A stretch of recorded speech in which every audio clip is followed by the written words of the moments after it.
Assalamu alaikum Mekan Akbayev YouTube kanalının tamaşaçıları. Ana bilet sanını azragat diýeniz üçin 51-nji oýuna start berdik. Uje 100-den urak biletim satyldy. Biletin bahasy 4000 rubl. Crown Prince Opel Zafira. Kimin netibesinden çyksa isleseňiz pulunu alyp bileňiz, isleseňiz maşyny özüne alyp bileňiz. Maşyn Türkmenistan'a. Prizler barada Murat düşündirip geçýäňiz. Hiç kim presiz galmadiýan oýun. 51-nji oýun. Assalamu alaikum Mekan Akbayev kanalynyň hormatly patpisçikleri. Jana samy iş yapýarsam sagaman. Prizler bilen tanışsak 51-nji oýuny 150 tane priz var.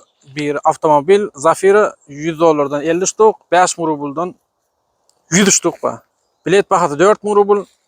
Telefon nomeri şu ýonky 966 002 83 belge janady Mekan Akbayew bilen guruluşyp bilet alyp bileňiz. Bilet sany 400 ştuk. 51-nji oýuna opşy bilet sany 400 sanak. 150 sanak priz var. Galany 249 adam 50-nji oýuna besplatny gatnaşyp bilendir. Hemmeňize üstünlük can saglyk şu videony imo istoriýanyňda paýlaşyň. Всем удачи. Hemmeňiz janyňyz sag bolsun.